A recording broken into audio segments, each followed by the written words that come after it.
Halo para pemerhati kebijakan, kembali lagi di segmen Disket, dialog strategi kebijakan terkini dari YouTube BSKDN Kemendagri. Untuk hari ini bersama saya Amanda Abigail selaku host, dan pada hari ini kita ketemu dengan tamu yang sangat istimewa, yang punya sejarah yang lumayan panjang di Badan Pengawas Keuangan dan Pembangunan ya, dengan Bapak Indra Khairajaya. Apa kabar Bapak? Alhamdulillah baik dan sehat. Tadi saya searching sedikit Pak tentang Bapak. Ternyata Bapak udah mulai karir di BPKP itu dari tahun 1995 Pak, betul? Ya, benar. Sudah sekitar 30 tahun berarti ya Bapak. Dari pengalaman Bapak itu berarti sekarang kan Bapak menjabat sebagai Direktur Pengawasan ya Pak, Direktur Pengawasan Badan Layanan Umum, Badan Usaha Milik Daerah dan Desa pada Deputi Bidang Akuntan Negara di BPKP Pak.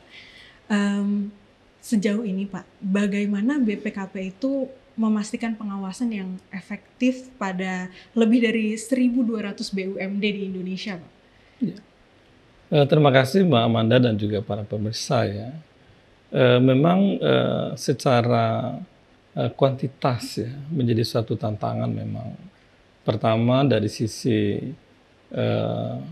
sebarannya gitu ya. Jadi sebaran BUMD itu kan mulai dari Aceh sana sampai ke Papua sana ada kan. Belum lagi jenisnya ya yang begitu beragam juga ya, dari sisi yang menangani keuangan, yang menangani pelayanan publik dan seterusnya.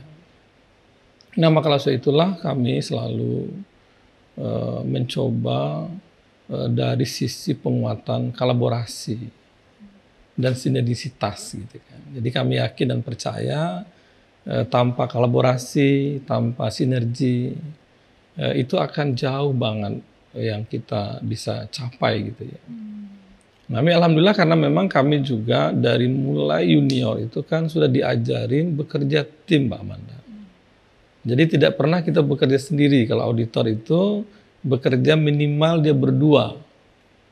Ya, satu yang berbicara, satu mendengar. Nggak bisa one man army gitu ya? Tidak bisa.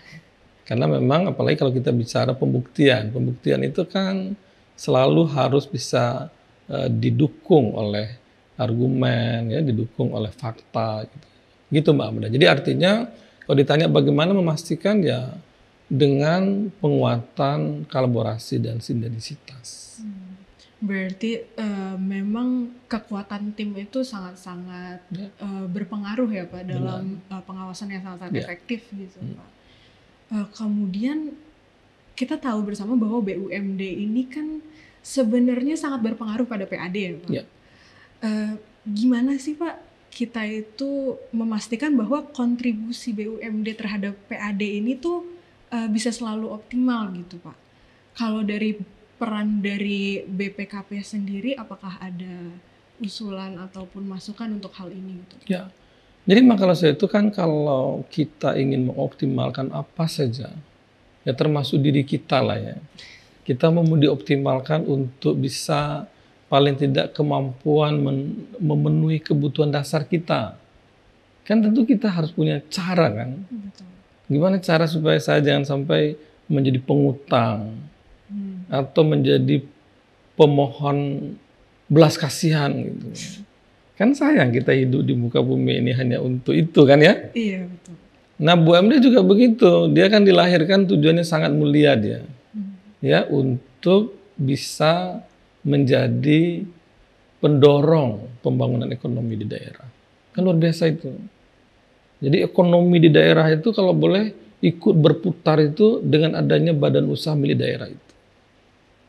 Nah yang kedua tidak hanya di situ, dia juga bisa memberikan penguatan ruang fiskal. Jadi kalau Pemda sekarang rata-rata di Indonesia ini kan yang mandiri itu cuma hanya bisa dihitung jari lah. Yang lainnya kan masih tergantung oleh dana transfer dari pusat kan. Betul. Nah maka oleh situlah adanya badan usaha ini untuk bisa membantu menguatkan ruang fiskalnya ini sebenarnya. Supaya apa? Supaya dia bisa memutar roda pemerintahan itu untuk melayani dan mensejahterakan masyarakat kan. Nah, maka itulah BUMD ini harusnya menjadi kerjaan kita bersama. Ya, bagaimana dia supaya menjadi kuat. Ya, kuat dalam ya memutar dirinya kan gitu ya, artinya melaksanakan proses bisnisnya, yang proses bisnis yang benar, ya, yang tadi yang kita bicarakan yang selalu bertata kelola baik, semua keseimbangan itu ya mengambil perannya gitu, dan juga dia selalu memetakan apa sih ancaman yang akan terjadi pada dirinya gitu kan ya, yang namanya manajemen berisiko, dan juga semua dikendalikan gitu, uang 1 rupiah pun ya mesti dikendalikan sampai ke tujuan yang bermanfaat, ya kan, sehingga kalau itu sudah dibenerin, saya yakin dan percaya dia pasti akan kuat.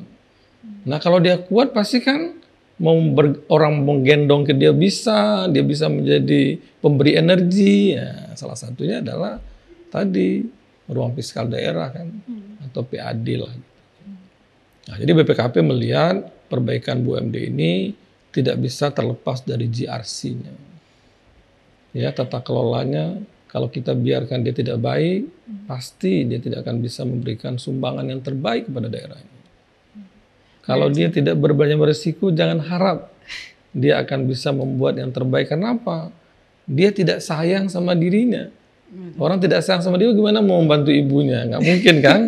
Dirinya disakiti, dirinya dibiarin tidak produktif misalnya kan gitu kan? Gimana ibunya? Ibunya tinggal menangis di rumah kan? Aduh, anakku kok begini lahirnya gitu kan? Nah, tapi coba anaknya itu, begini, dia tahu nggak boleh bergadang malam takut sakit. Pasti anaknya itu kan selalu bisa menjadi pahlawan bagi keluarganya. Berarti mungkin tidak hanya dilihat sebagai suatu perusahaan gitu ya Pak, cuma bisa ditarik kembali jadi seorang individu aja bagaimana dia mengoperasikan dirinya sendiri agar menjadi seorang individu yang baik gitu ya Pak. Itu bisa juga diterapkan dalam konsep perusahaan ataupun badan usaha milik daerah itu sendiri. Menarik tadi Bapak berbicara mengenai BUMD sebagai pendorong fiskal daerah. Menurut Bapak nih, indikator keberhasilan sebuah BUMD sebagai pendorong fiskal daerah itu apa sih Pak? Gimana dia itu udah dinyatakan, oh ini BUMD ini udah baik nih dalam mendorong fiskal daerah? Ya memang sebenarnya kan kalau kita melihat entitas apapun, mau itu organisasi nirlaba, mau yang mencari keuntungan, atau juga kumpulan orang-orang yang namanya mungkin ya apakah kumpulan orang, dia kan mesti punya dua sebenarnya pertanggungjawabannya. Ada yang namanya pertanggungjawaban keuangan, ada yang namanya pertanggungjawaban operasional. Semua itu. Makanya ada kalau di pemerintahan itu kan laporan keuangan dan laporan kinerjanya. Nah di BUMD juga begitu. Jadi ada kinerja keuangan, ada kinerja operasional. Nah kalau kita ingin bicara kira-kira bagaimana ukurannya, dia bisa dikategorikan sudah baik dalam hal ruang fiskal, ya kinerja keuangannya baik dulu. Apa ukuran baiknya? 3 saja sebenarnya, nggak terlalu perlu. Yang pertama dia mengalami keuntungan, sehingga dia bisa memberikan dividen. Dividen itulah yang akan dibagi untuk pemerintah daerahnya. Tapi kalau dia rugi, nggak mungkin punya dividen, nggak mungkin dia bisa memberikan kepada pemerintah daerahnya. Kan gitu kan ya? Iya betul. Nah yang turun di bawahnya lagi, kalau bisa dia harus efisien. Efisien itu seperti orang lah, jangan sampai pendapatannya lebih sedikit dari pengeluarannya.